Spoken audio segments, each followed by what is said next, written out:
Você possui muitas partes no seu corpo. Algumas partes você nem faz ideia que tem, e outras simplesmente não precisamos mais por causa da nossa evolução.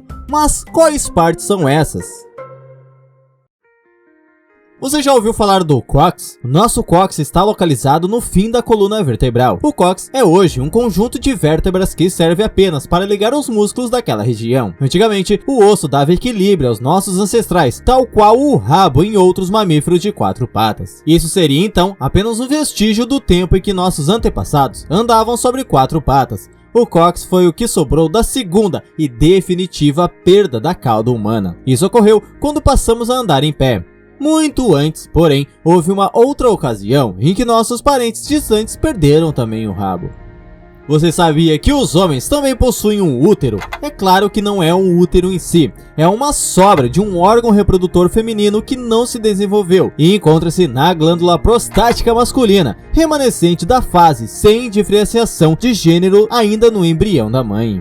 Esse é o ponto de Darwin, ou tubérculo. Seria uma dobra de pele que ainda aparece na parte superior da orelha, que indica uma estrutura que deveria ajudar o ser humano a escutar sons de longas distâncias. Essa característica foi falada pela primeira vez por Charles Darwin nas páginas de abertura de A Descendência do Homem e a Seleção em Relação ao Sexo, como evidência de uma característica vestigial, indicando ancestralidade comum entre primatas que têm orelhas pontudas. Hoje em dia, usamos muitas roupas, casacos, jaquetas, e com isso, os nossos pelos já não têm mais função. Porque antigamente, quando não tínhamos roupas, lá nos tempos das cavernas, os pelos nos aqueciam e mantinham a temperatura corporal. De todos os pelos que temos, os únicos que ainda servem para alguma coisa são as sobrancelhas, que impedem que o suor escorra diretamente para os nossos olhos.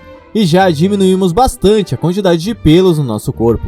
A evolução pode fazer com que eles sumam lá no futuro. Quando os pelos se arrepiam, eles permitem a formação de uma fina camada de ar sobre a pele, entre os pelos eretos. E como o ar é um isolante térmico, essa camada evita a perda de calor do corpo para o meio ambiente.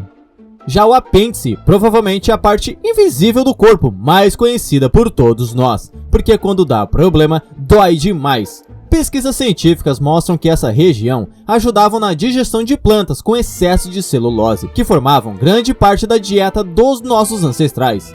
Mas como hoje não comemos mais isso, o apêndice perdeu a função. Mas existem cada vez mais estudos que apontam que o apêndice cumpre um papel relevante em armazenar bactérias benéficas para o nosso sistema digestivo.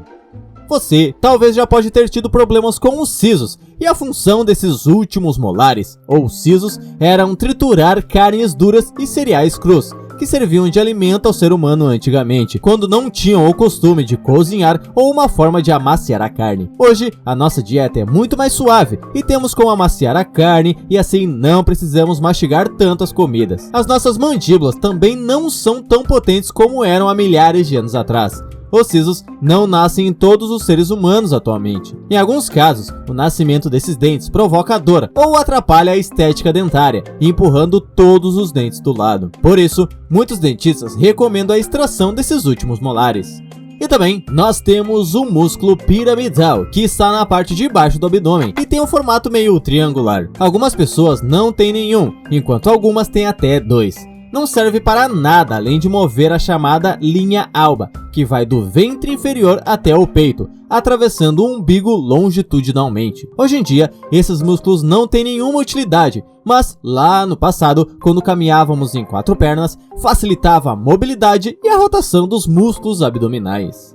E você, homem, tem mamilos. Mas por que homens têm mamilos? Eles cumprem biologicamente uma função bem específica: facilitar a amamentação. Mas como são só as mulheres que amamentam, porque os homens continuam nascendo com eles? A razão é que um corpo de um embrião, seja feminino ou masculino, começa a se desenvolver da mesma forma. Quando a testosterona encarregada da formação dos órgãos sexuais começa a atuar, e isso começa a acontecer somente depois de algum tempo do nascimento do embrião, os mamilos já se desenvolveram.